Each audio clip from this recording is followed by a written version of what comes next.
Hi everyone, Britt Simon here. So I thought I'd do a live video for you. Um, just reading. So I've been having an interesting conversation with some people in one of the Telegram channels. Thank you to those that have participated, and for those that maybe you were on that conversation or have watched that conversation this morning, perhaps they may have questions I can address. So I do intend to spend the next few minutes talking about the visa bulletin. I know I'm going to get a lot of questions about the visa bulletin, why it didn't increase, what's going on, etc. And over the last few days, since the end of last month, there's also an important topic we have to discuss, which is about the number of 2NLs that were issued for April, and those two things are related. So I'm going to explain that to this more broad audience, right? So hold your questions for the time being, hold your questions for the time being. Quick point, just like always, DV20 and DV 2021. There's no news, so nothing to talk about on that. Right. Let's talk about why the visa bulletin didn't increase very much for. In particular, we can talk about EU. I usually use Asia or Africa for illustrations, but I'm going to talk about EU a little bit because I've been looking at their data, and it's somewhat easier to explain their data. But I also have been looking and discussing the data from 24 compared to the data from 23. That's also an important thing to understand, right? So basically, the reason that the visa bulletin didn't increase by very much in all of the regions, including Africa went up by 7,000. That's about what I thought. I was thinking it would go to about maybe 50,000. So 51, 52,000, that's in the right range. And that's what I had told you to expect. And, it's pretty much, as predicted. The reason that Asia didn't increase very much and that EU didn't increase very much, etc., is because there are already cases that were already current that have not yet been scheduled for EU under 17,500, right? So as they're looking to say how much do they need to increase the visa bulletin before, for each month, they need to say, okay, how many cases do we have in the pot that are now ready for scheduling that weren't ready for scheduling in the month before, right? Now that pot, that bucket of cases ready to be scheduled, increases as DS260 processing continues, right? DS260 processing is still going on, and it would normally be finished by about now. We would see cases being sort of completely processed, but I can tell from various inputs that I get from people through my blog and through Telegram channels, etc.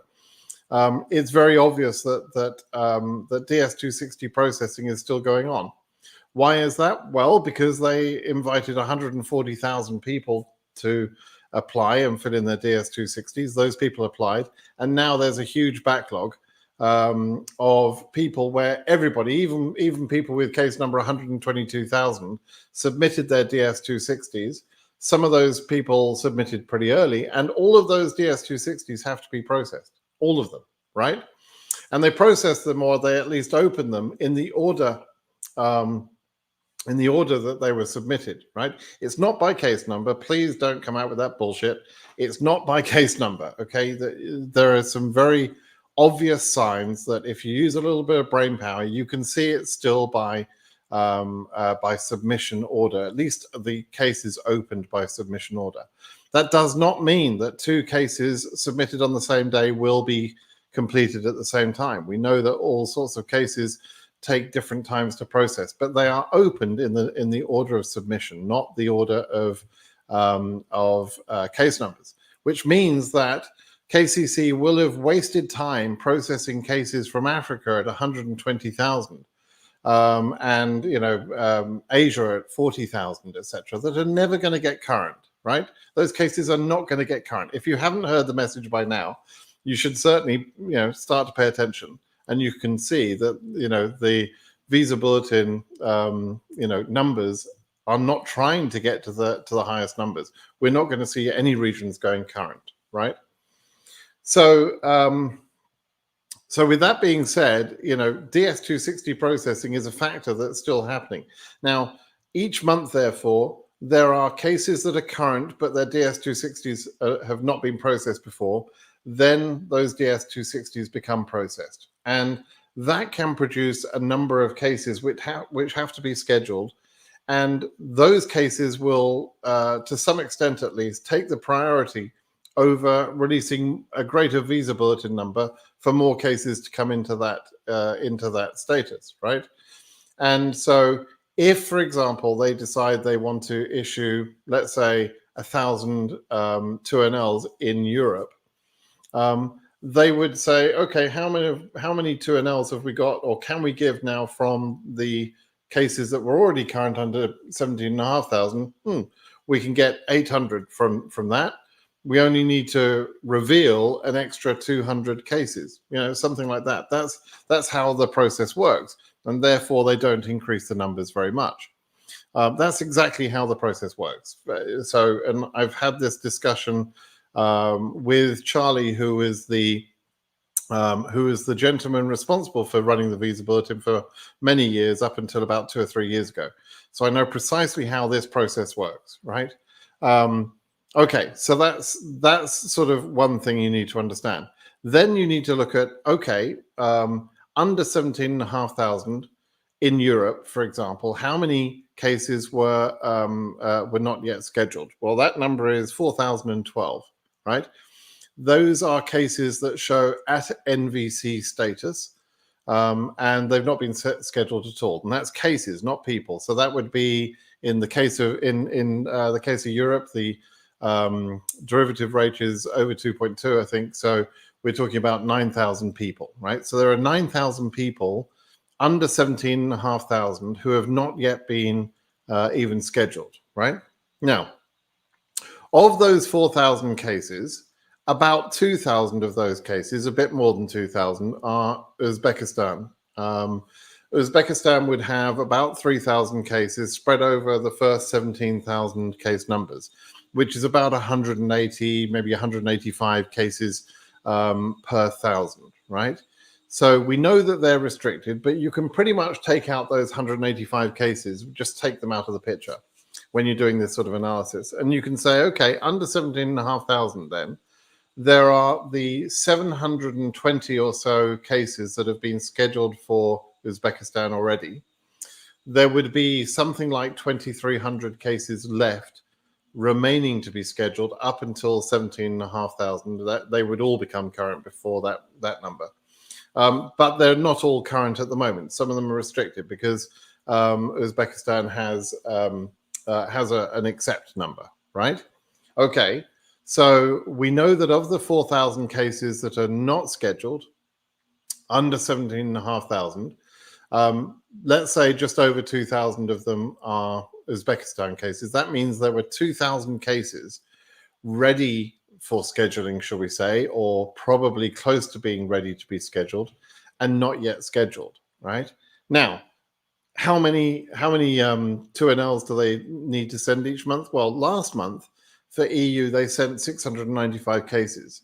So what I'm trying to explain is that if they were going to do another 700 cases or even 1,000 cases of 2NLs for EU, and there are about 2,000 cases, not including Uzbekistan, under 17,500, that could be scheduled if their embassies were, working properly, if their DS260s are available, then they probably were able to get the majority of what they want to fill in terms of capacity from the cases already in that number range under 17,500. And that's why they didn't increase it very much, right? That's exactly why. And so if you've understood that explanation, you'll understand that the number of cases that are already current is kind of important per region. So I'll give you those numbers, right? For and I'll give you as a sort of I want to give you a comparison of how many cases there actually exist that were already current, and how many cases are not yet scheduled. Now, this is a bit in other regions other than Europe, other than Europe, South America, and Oceania. This is a bit of a sort of bad example because you have to allow for cases that are restricted through an accept number on that country. And this method I'm about to give you doesn't really take that into account. So you have to do the math I just did of backing out Uzbekistan, right? But I'll give you the numbers anyway, and it's somewhat indicative. It's sort of representative of what the problem is at the moment anyway.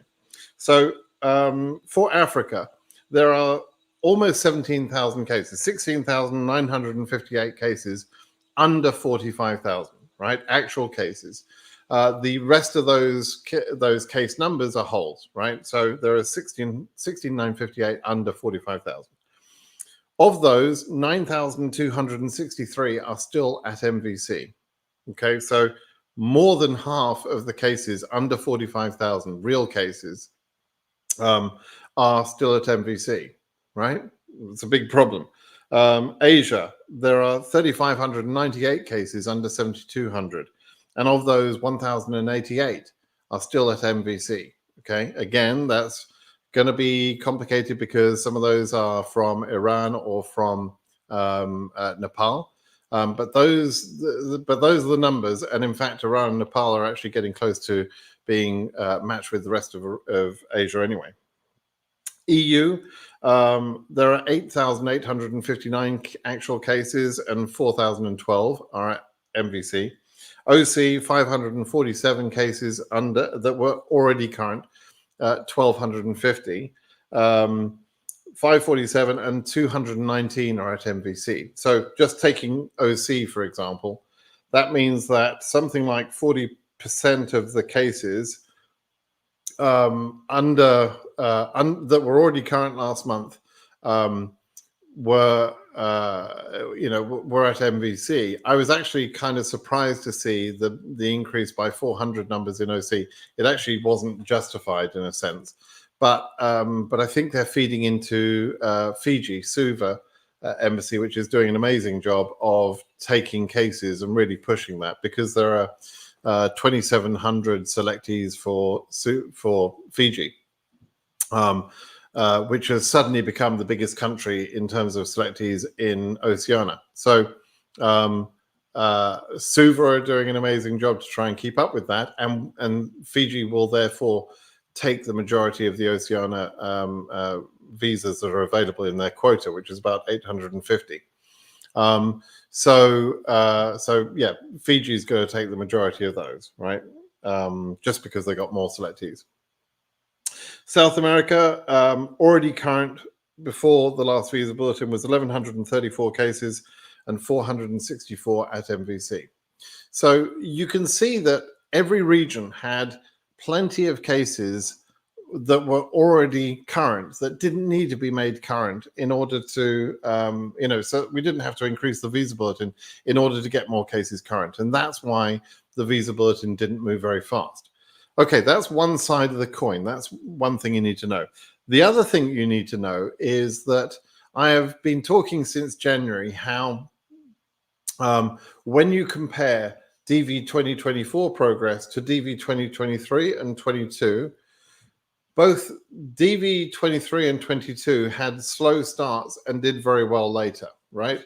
Whereas DV 2024 had a pretty good start. From the beginning, it was ahead of DV 2023 and way ahead of 22, because 22 basically didn't start until several months into the year. But both 22 and 23 had massive acceleration of 2NLs later. And we started to see a lot of activity in terms of 2NL scheduling, and so like record-breaking numbers.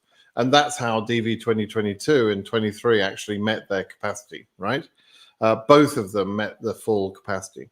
Now, in 24, KCC was ahead to start with, and I've reported that up to now that they've been ahead. But in the last few days, it has become clear that KCC have underfilled April as a month because they just didn't do enough 2NLs. They actually released less than 2,500 2NLs for April. To give you an idea, the same time in 23, they did 4,700 2NLs, right? 2,500 in DV 2024 versus 4,700 in DV 2023. Now, DV 2023 needed that big acceleration, and it continued.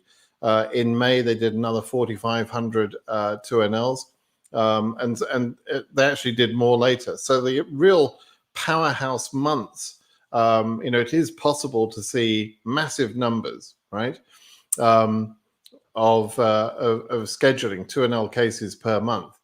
It's possible.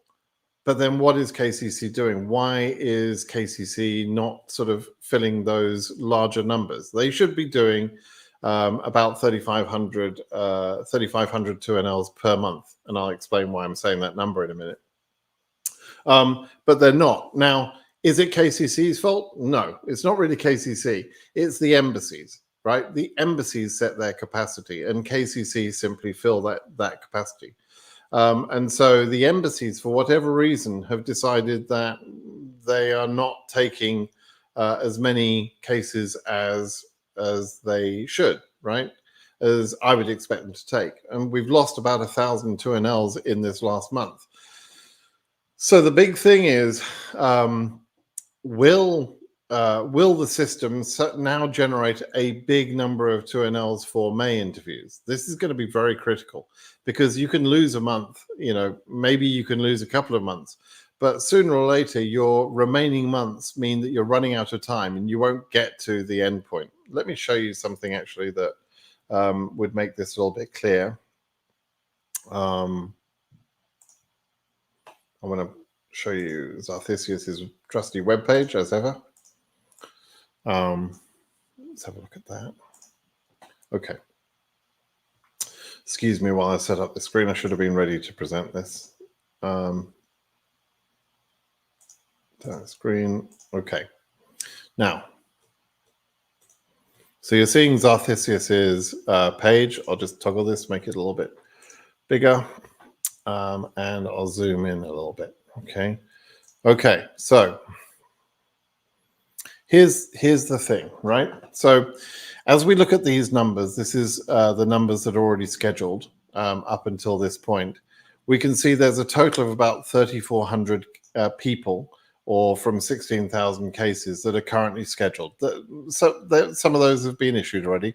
There's just over 16,250 visas issued, and at this point, this is data from yesterday, there were another almost 300 people who are in the administrative processing status. That particular status means it's a visa printing process. So you can take that number and add it.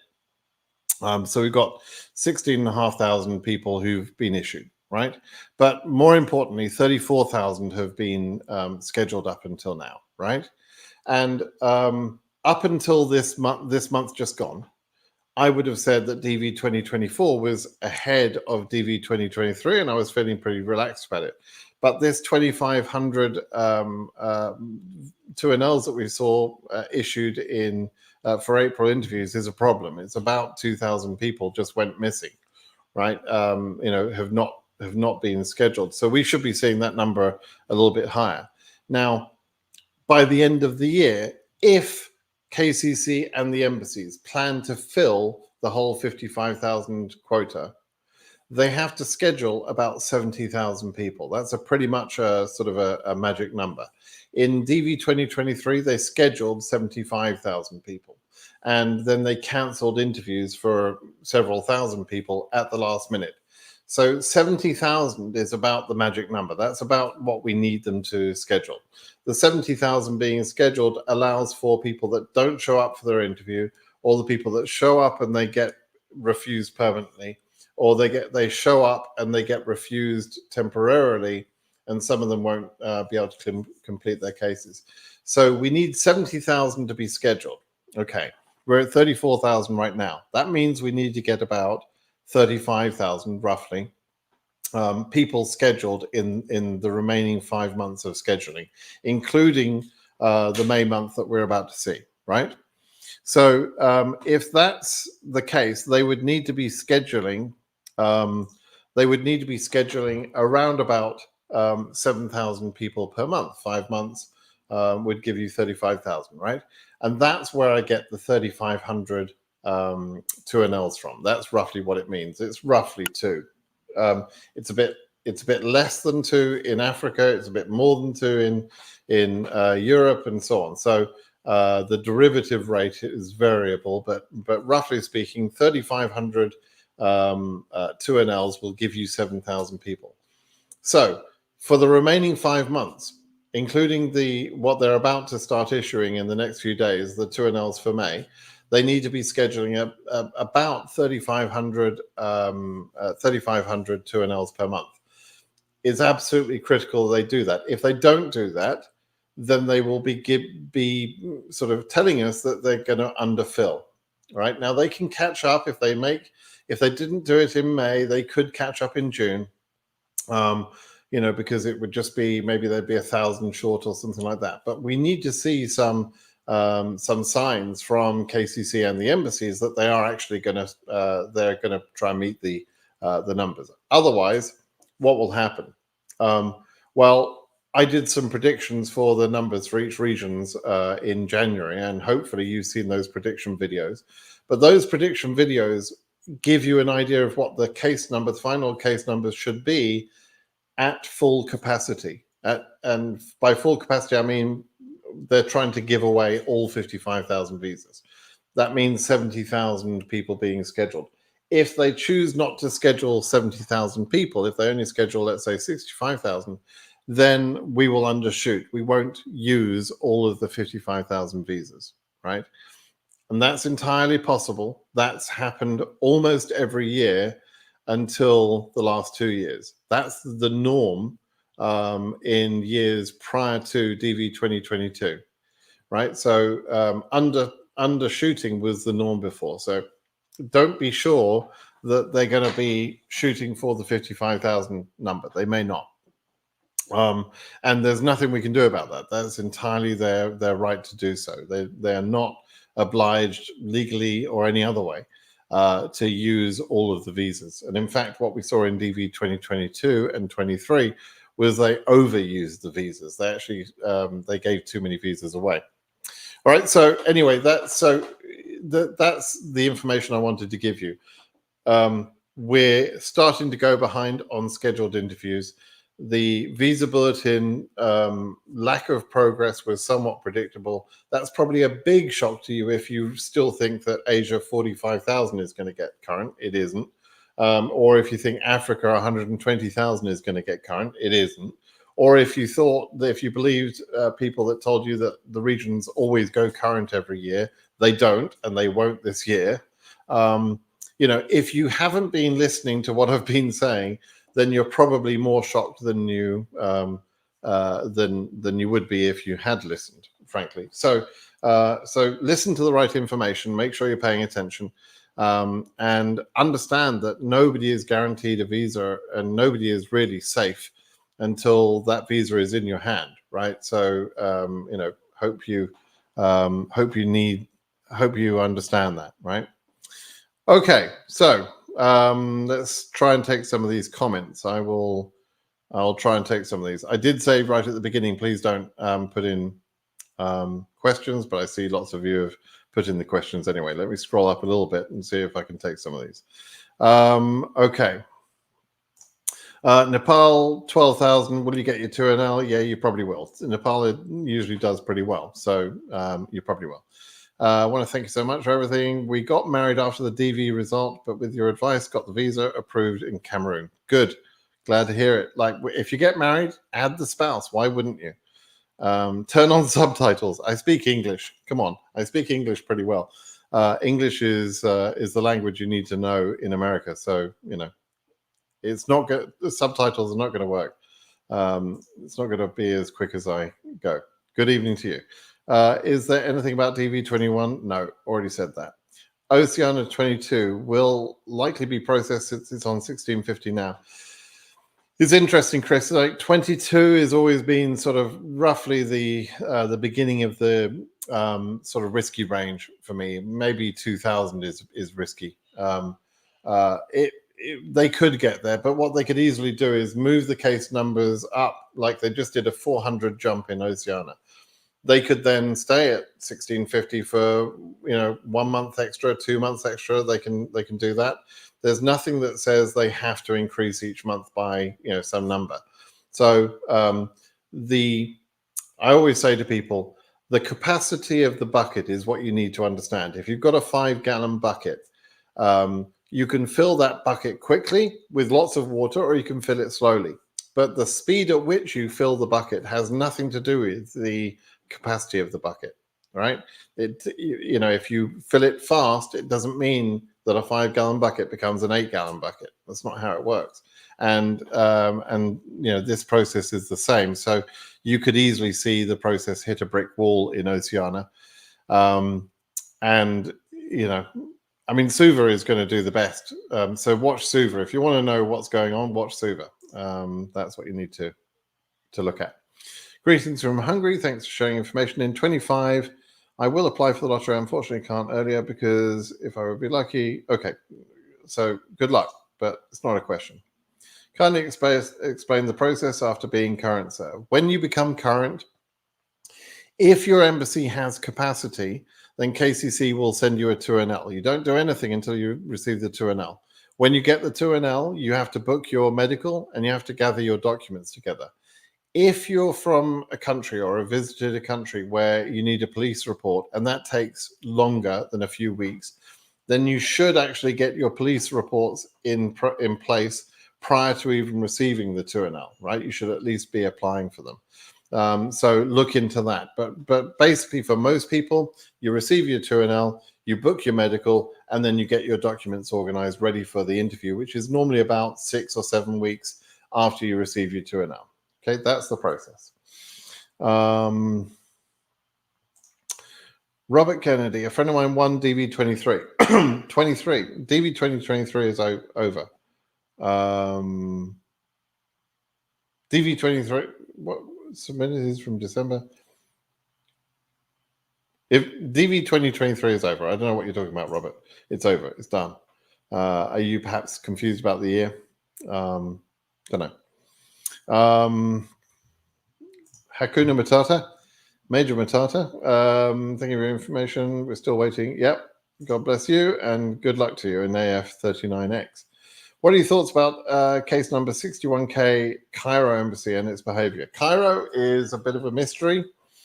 It's not performing well. It's behind. It's got a backlog already.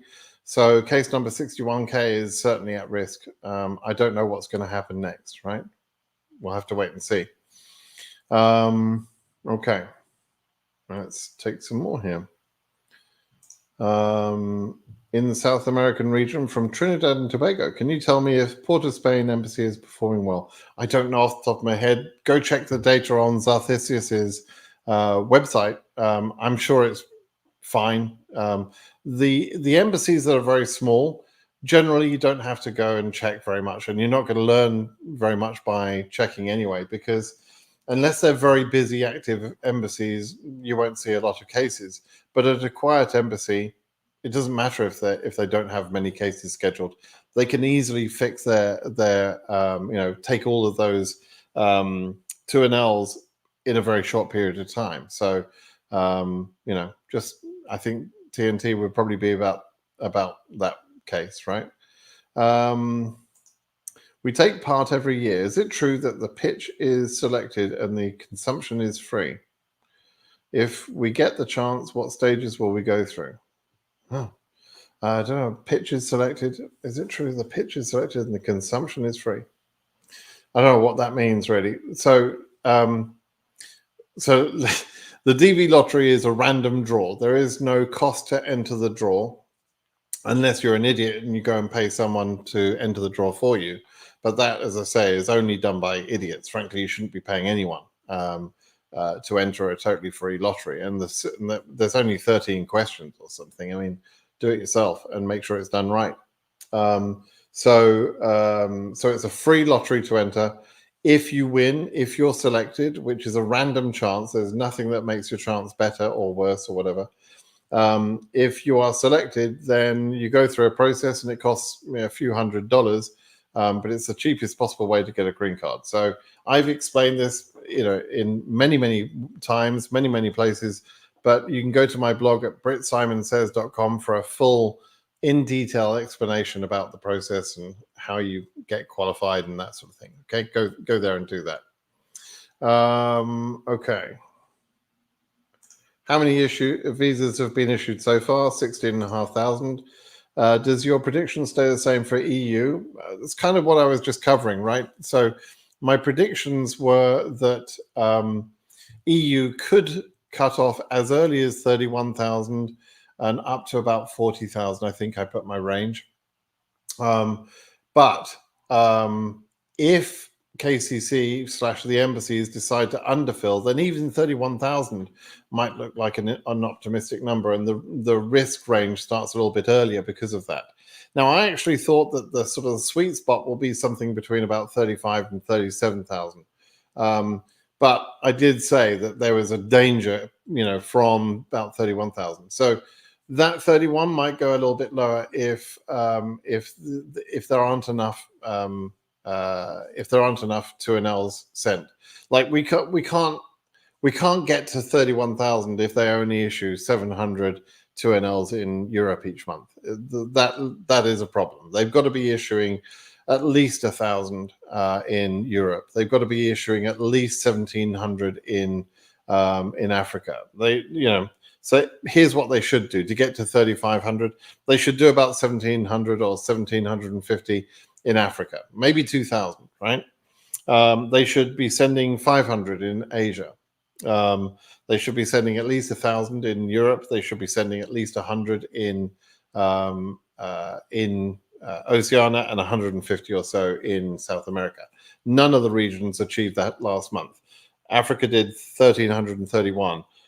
Asia did 304. EU 695. OC 62. And South America 82, right? So the 2,500, 2,474 actually, the 2,500 number of 2NLs that went out for April interviews was at least 1,000 lower than it should be. Asia, by the way, Asia is probably the worst off. So Asia in DV 2023 for April interviews took over 930 2NLs. This year, 300. So it was 3 times more last year, right? That's what I'm trying to say, is a problem, and that's probably largely to do with Kathmandu, frankly. But it also impacts Iran, and it, that's a backlog that is building up, right? That's essentially the problem there. Okay, all right. Let's see. Above which case numbers in Asia are in danger, as we have 4 more bulletins. Mine is 14,500. Will it get current? You're on the cusp of, my predictions for Asia said that the sort of danger range started around about 17. So 17,000. So 14,500 should be okay, but it depends on we can't get there with 300 2NLs per month. It depends on the embassies actually doing that work, right? That's the problem there. Don't forget also in DV 2023, Africa underused its quota because there weren't enough 2NLs sent for Africa. And the other regions enjoyed additional quota because of Africa underfilling, right? So EU and Asia, etc., got additional quota from Africa. That will happen again if we don't see a good performance in Africa, but who knows what will happen. They don't have to give the additional visas to Asia and Europe. They could just say, we're going to leave them underfilled, right? They could just waste the visas. They're entitled to do that. I hope they don't, but yeah, that could happen. What do I think of 67K Nairobi? I think you've probably been asking this a number of times, Faith. up until the April interviews, I would have said that's pretty safe, right? My risky range for Africa started, in my mind, I was around about 70K.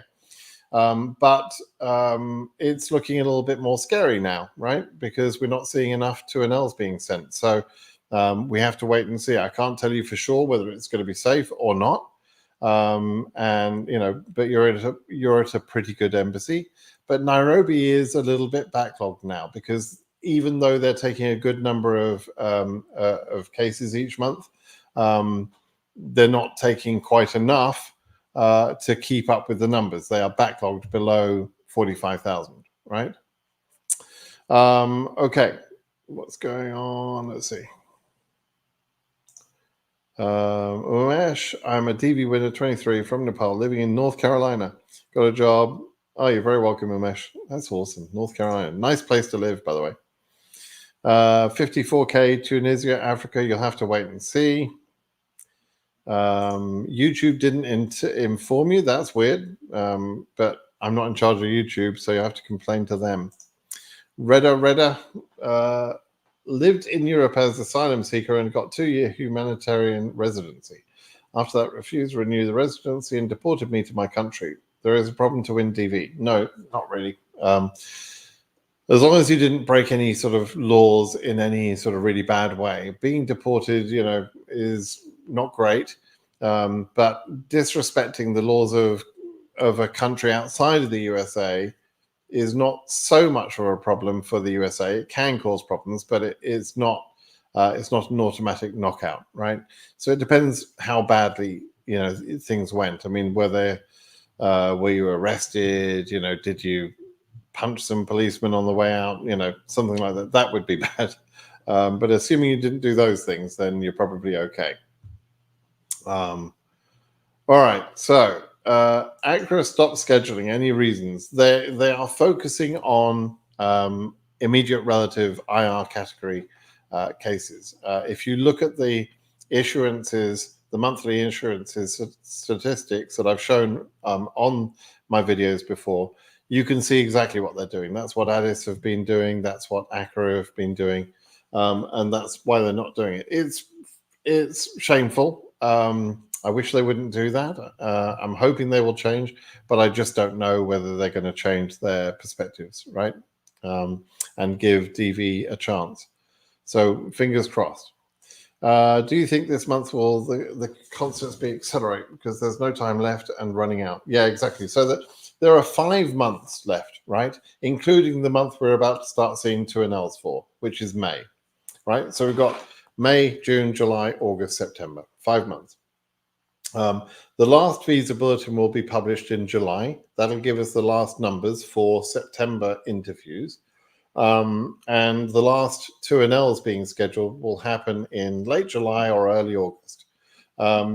And so, it'll all be over by that time. So we're getting pretty close. But like I said earlier, we need to see some 2NL activity now, really. Okay. Casablanca Embassy trying to accumulate a backlog. I don't know they're trying to accumulate a backlog, but yes, it is obviously going to be risky for case numbers like 50,000 or so. 60,000. Yeah, it's getting pretty scary at that point. So yeah, we'll have to wait and see. You have to understand, I can't predict what an embassy is about to do, right? I don't know what their plans are from month to month. I can only sort of give insight into what they have been doing and why they might be doing that sort of behavior. But I can't tell you precisely when they plan to scale up or if they plan to scale up their interviews or anything else, right? We'll have to see. Thanks so much for the content. How will they make in EU an estimate of 30K if they're at 18K in May? I don't get it. Sorry for asking maybe a stupid question. Okay. Up to 17,000 or so, 3,000 of the cases up to 17,000, there were 8,859. Of those, 3,000 are to do with Uzbekistan. Those case numbers stop Well, Uzbekistan cases stop after about 17,000, right? So from that point onwards, the numbers can go a little bit quicker, and expecting them to increase, let's say, from where they're at 12,000, 12,000 cases in 4 additional months of visa bulletins. We've got 4 visa bulletins left. We've got 5 months of scheduling left, right? Because May hasn't happened yet; it's about to happen. Could they move by 12,000 case numbers in 4 months? Yes, easily. No problem at all with that. They can do that, right? The question is, will they? And that depends on the capacity, and it depends whether all the cases have had their DS-260s processed. So can it happen? Yeah, of course it can happen. We've seen much, much bigger jumps than this, by the way, in previous years. Could it happen? Absolutely. I'm not worried about things from a visa bulletin point of view. You guys all focus way too much on the visa bulletins. You should be focusing on the number of 2NLs, right? That's what you should be thinking about, but you're not. And you just look at the visa bulletin, which is always the wrong thing to look at, But anyway, so it's the size of the capacity of the system you need to understand, right? And how they fill it in terms of the number of interviews they give month to month. That's far more important than the number in the visa bulletin. Okay. I've been scheduled for interview in April. My wife is due to give birth March ending. Can I, the embassy, to unlock my DS-260 to my child when my wife gives birth date? Yes, you as soon as your wife gives birth, contact the embassy and let them know that you've just had the baby and you want to add the baby to the case. They will be able to do something. Exactly how it will work, I don't know, but they will be able to do something. They'll probably let you unlock your DS-260s and create a DS-260 for the baby. But do that immediately, like the next day after the baby is born. Go celebrate on the day the baby is born, but then the next day, contact the embassy. Okay. Is DV Charts belong to you, and how do you know all this information if yes? DV Charts doesn't belong to me. DV Charts is run by a guy called Zarthisius. He and I have been in communication for years and years and years, which is why it mentions my name on his blog as to explain certain things, etc. But he's a smarter guy than me. He's the one that figured out how to interrogate the SEAC system in order to capture all this data out of the SEAC system. Actually, we've had other smart guys that have done that over the years, but Zarthisius is my favorite. He's the current, favorite. And there's some other people who have done that recently, but they don't all continue. Whereas Zarthisius has continued his great work for several years now. I originally started getting the SEAC data back in 2013. And there was a guy at the time called Rafiq, who had a name of Rafiq, or Rafiqbo was his username in a forum. And he produced the first extraction tool that actually was able to take all of the SEAC data out of SEAC. And so over the years, I had some early files. And actually, Zarthisius has that early data that he got from me on his website for years like 2013, 2014, 2015, and so on. Because I've been doing this since, I've been helping people with DV Lottery since 2013, about 10 years, a bit more than 10 years now.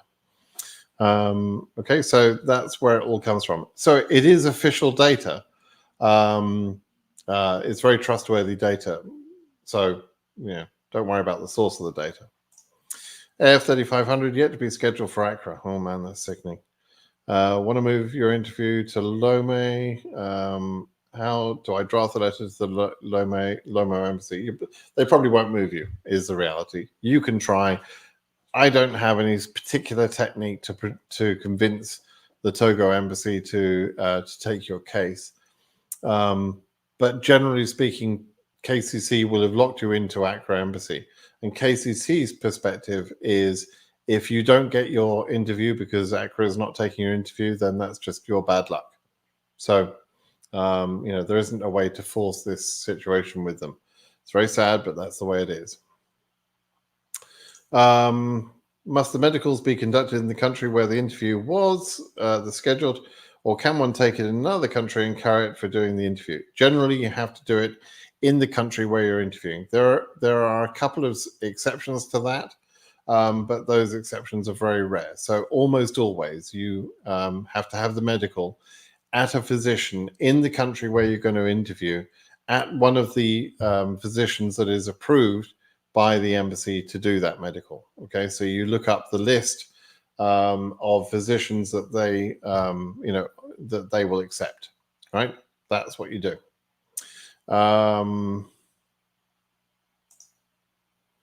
Refuse status, which you said permanent refusal, means refusal for the actual FY, or they will never be able to again participate in DV or get a green card in any other ways.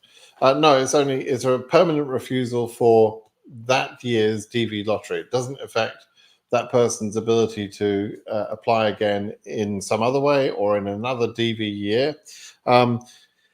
Except if that DV refusal is because someone committed some sort of fraud trying to get that visa. That fraud attempt can get you banned permanently from ever getting any sort of green card. So don't, for goodness sake, do stupid lies and fraud in this process. It's just not worth it. It's a stupid thing to do. Tell the truth, right? It's very simple. Right. British-born DV 2025. How many could have applied, you suppose? And if chances will be higher from UK-born since it's the first time. How you expect me to guess? Come on, you're a Brit, which means you're reasonably well educated, I'm sure. You must know that I can't possibly know how many people would have applied from the UK. What I can tell you is that regardless of it's the first time for UK, it's actually not the first time. The UK has been in the lottery before 20-something years ago, but it's the first time in recent history, right? But that doesn't give them any extra right to any extra visas. The percentage chance, the chance of selection for someone in the UK is identical to someone in France or Germany or or Turkey or any other country in Europe, right? It's the same. It's just a random draw. When they're doing the draw, they pick a number. They don't know where that person is from, what education that person has, or anything else. It's just they're picking a case randomly. So there's no way that they can say, yeah, we're gonna add some extra UK people because it's their first time. That's not how it works. Okay. Does my prediction stay the same for EU? Well, I think I've covered that in this video, right? Maximum case number in August for Uzbekistan, I don't know. So let me just go back to that a minute. There are 5,500 selectees for Uzbekistan, right? That's about 3,000 cases. You can't have 5,500 people being issued. So some of them have got to not get their visas. Now, that means some of them might not apply, or that means some of them might be refused, or it might mean that some of them won't go current, right? But the maximum number of visas that any one country can take is 3,850 at the full 55,000, right? So there is no way that all 5,500 from Uzbekistan can get their visa issued. So we'll have to wait and see whether that means an early cutoff for Uzbekistan or what it means. We'll have to wait and see. Okay. I'm from Central Asia. My case number is EU 57,000. I choose New Delhi in India as my interview location. I see on the website that more people come to Mumbai, but and then it says, but I see that New Delhi is is this fine? What's my chance? Your chance is pretty much 0%. Because your case number is way too high. EU 57,000 is not going to go current. So your chance, I'm sorry to be so blunt, but to save you time, to save you heartache, you're not going to get current. You're not going to get a chance. Okay, that's the reality.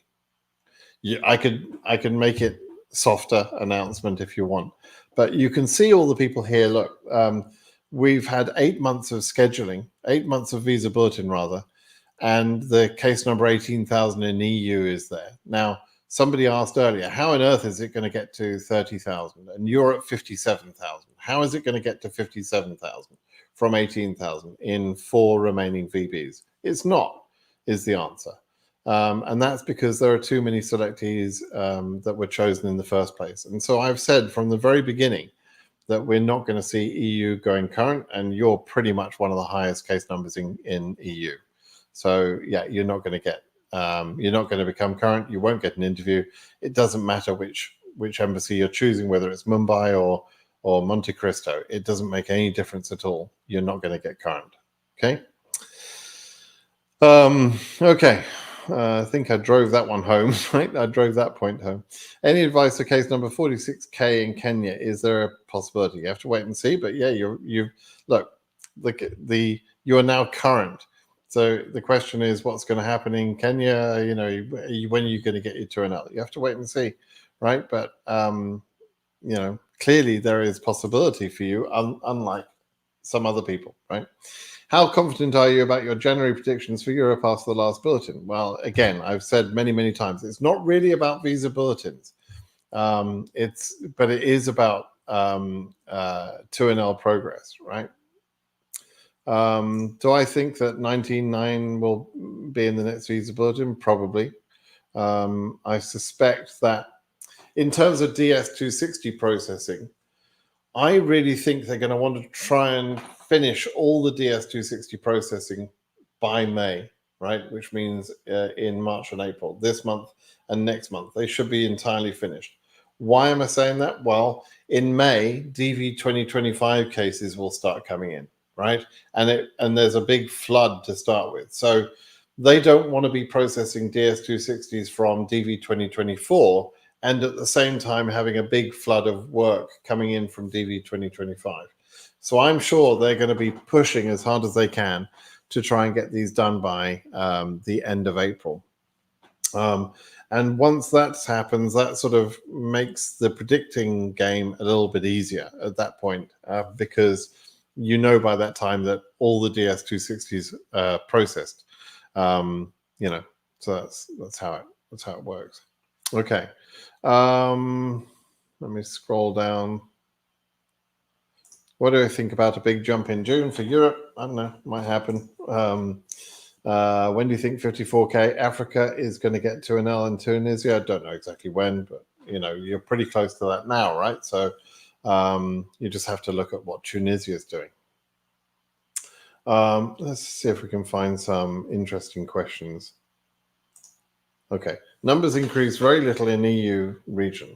Only 4 months left. Do you think it can reach 28,000, or will it be similar to 21 when it stopped at 18,000? 21 stopped at 18,000? No, it didn't. It went current. In DV 2021, it went current, right?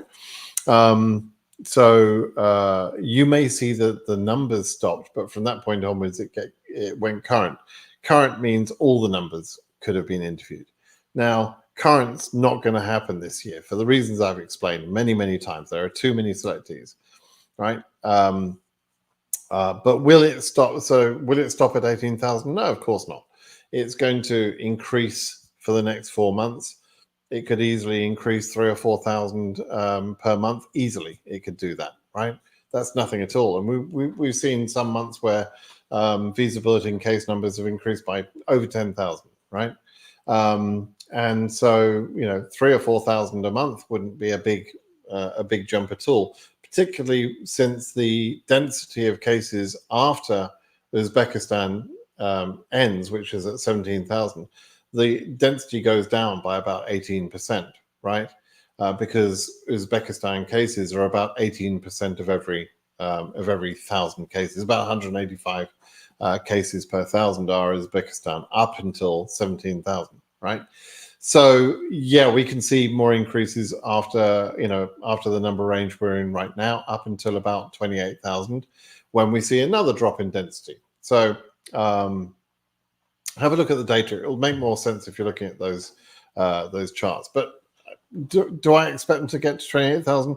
I would be very surprised if EU, very surprised with everything I know now, with the visa bulletin as it sits now, and the poor performance in 2NLs that we've just seen for April, I would be very, very surprised if EU doesn't get to 28,000. That's kind of where I'm at. But I am a little concerned, I mean, there's more concern that I have now, of getting to that low number range that I talked about before, which was 31,000. I'm a bit more concerned about that, and I'm not saying that 28,000 is 100% certain. I'd just be very surprised if it didn't get current, right? That's what I'm saying. Okay. Do you think Ankara will be accelerate this month for giving interviews? I don't know. They don't contact me.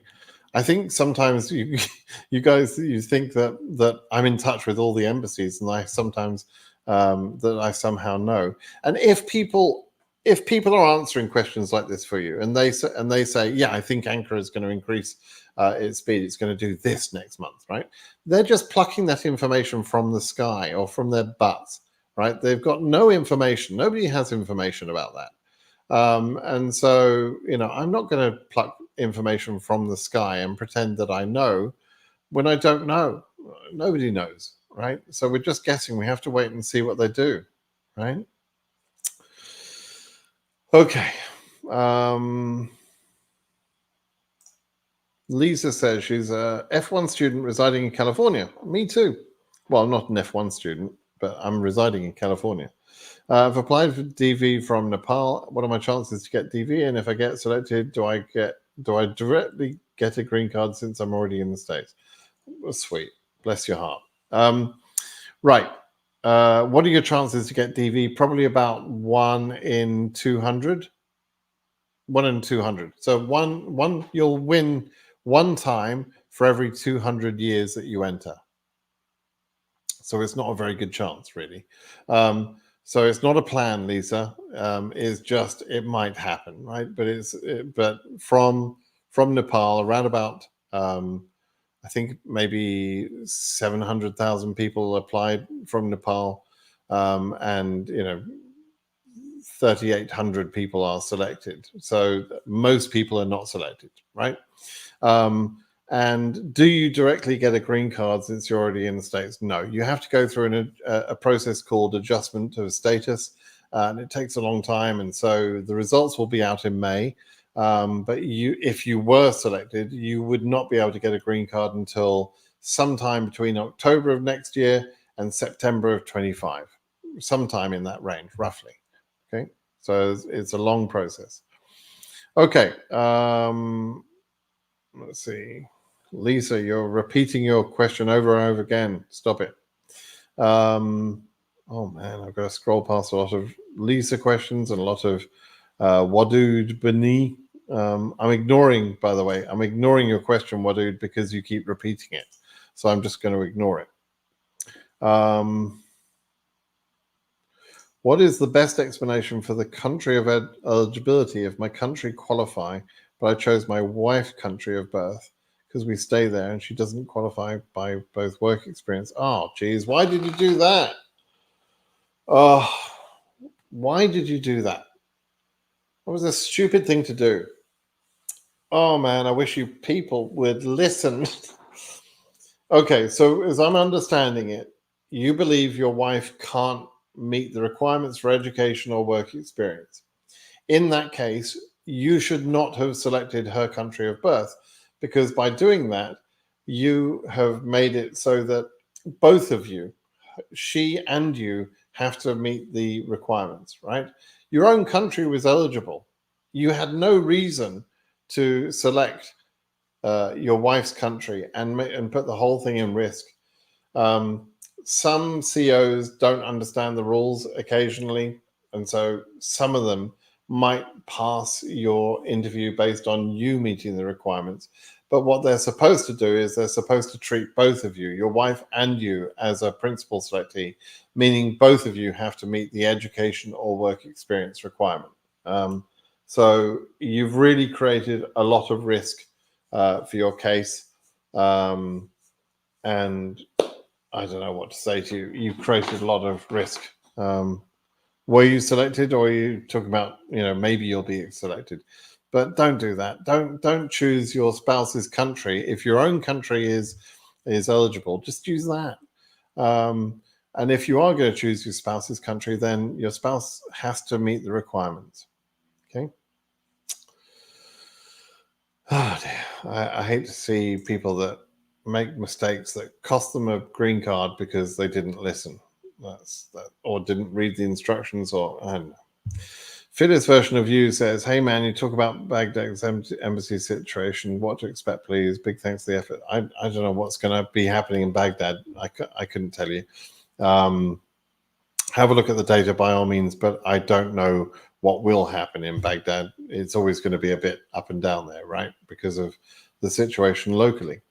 Case number is 11,005 something. 11,005.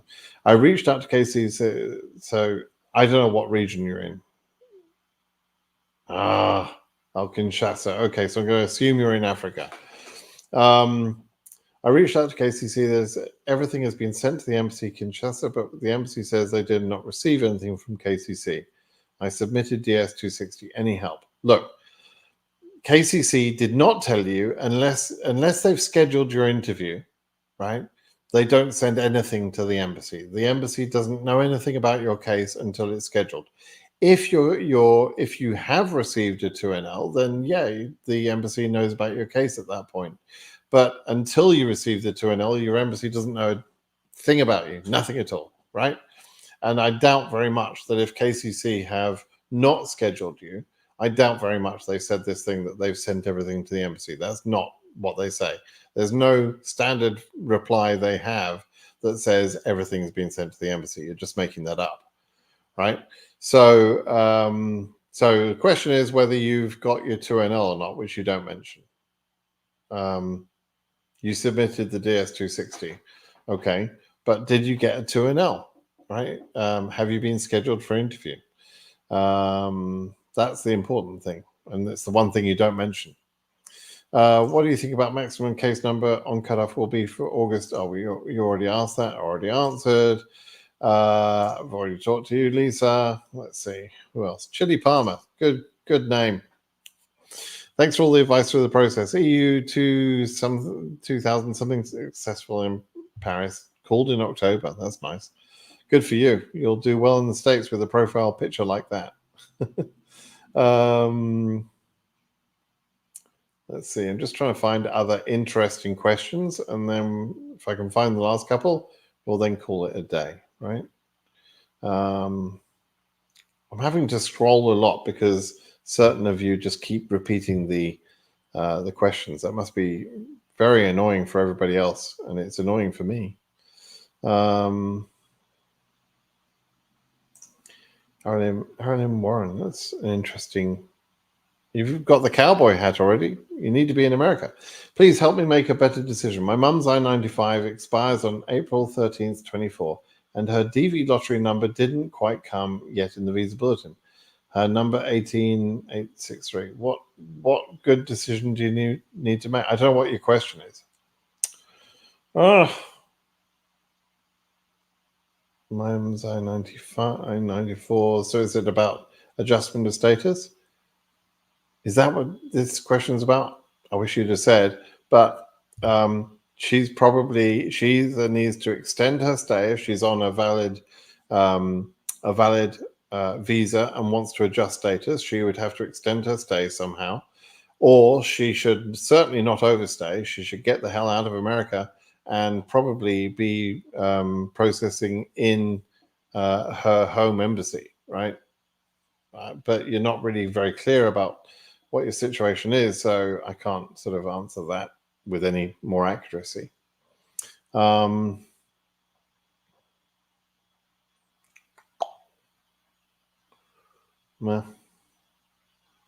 You've repeated the question a number of times without any more information. That's frustrating. Let's see. Okay. Pakistan embassy. I don't know how it's doing. Oh, last case is like, how's it work? Last case. Well, Africa 100K isn't going to get current. You know that, right? Okay. Let's see.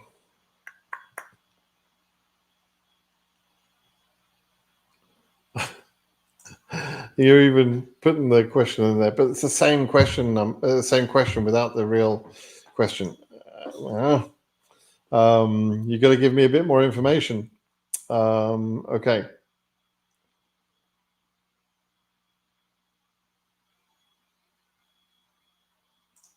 I have been commenting frequently, sir. Please reply me. What about Nepal 12,096? I answered this question right at the very beginning, like for almost an identical case number. If it wasn't yours, 12,000 should be okay in Nepal. Just I remember saying that right at the beginning.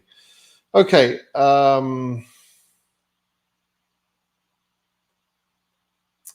Let's see.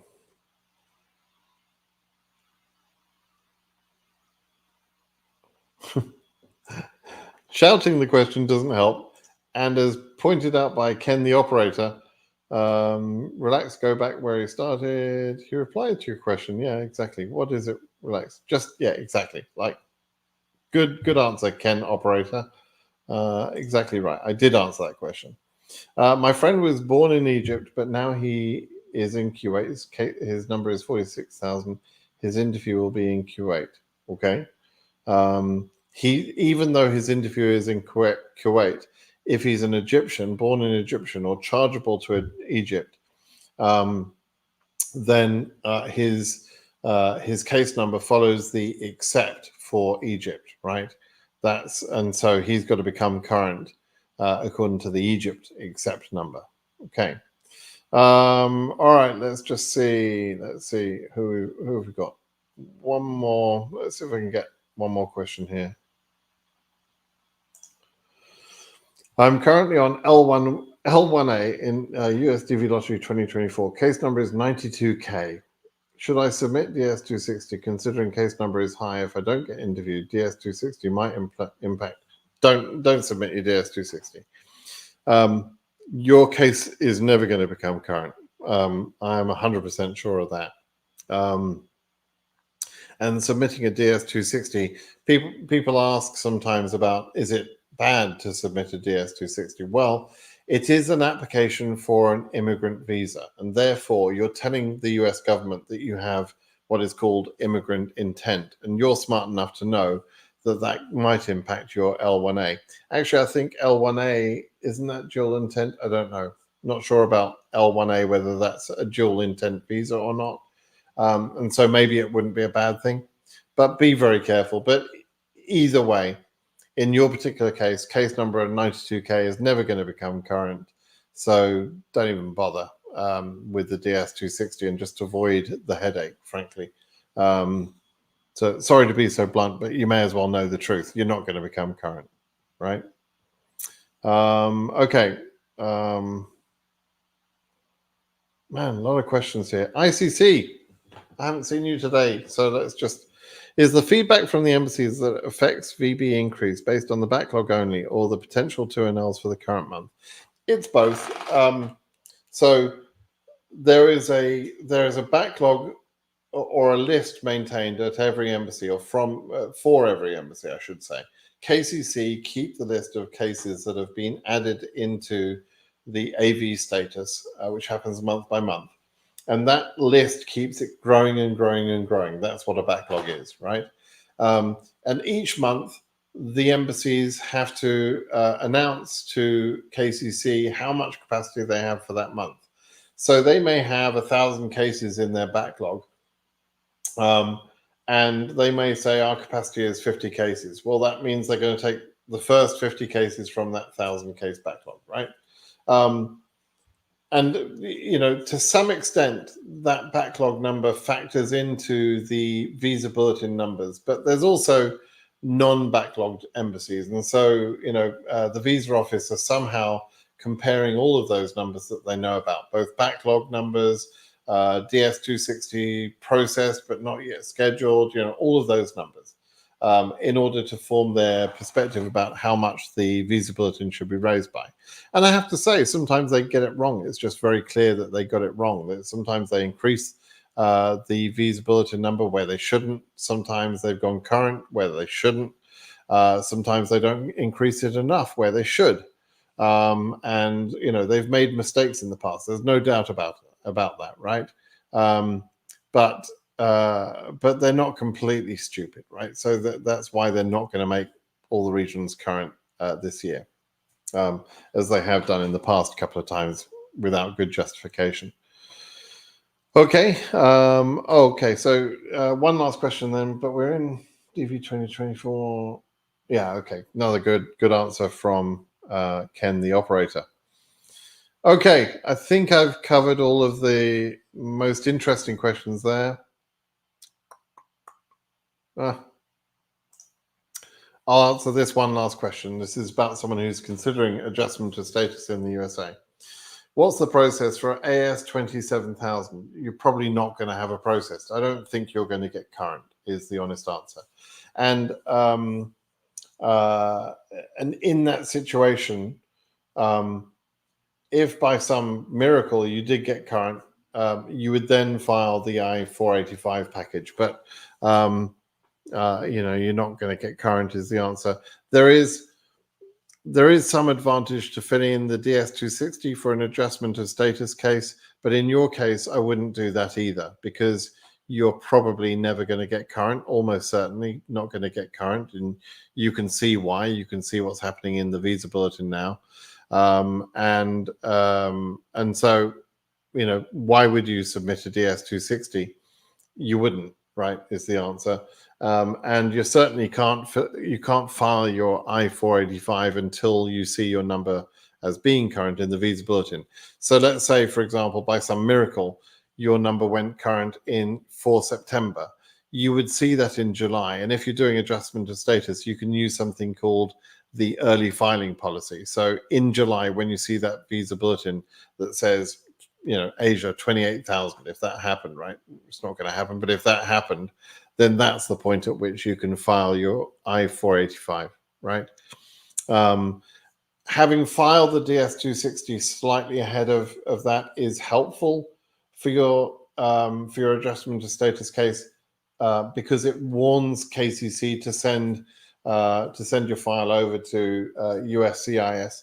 But as I say, I think on balance, don't do that this year, because that's just going to cause you a problem with your status, as you quite rightly point out. Okay, so that's my last question. I hope that today's session was useful for you. I know I covered a lot of technical data. I probably should have done a recorded video to just focus on that and then not rush through the questions so much. So I apologize for that. But hopefully people are getting the idea of what I'm trying to explain about the numbers and the visa bulletin progress, etc. And hopefully I also gave some useful answers to some of the questions. So hope that was useful to you. Please do subscribe to the channel. Give me a thumbs up if you like this video. Give me a thumbs down if you don't like the video. It's all good interaction. And if you've got any questions, ask them on the video on YouTube, or better yet, ask them at britsimonsays.com. Okay? Thanks, everyone. Bye-bye now.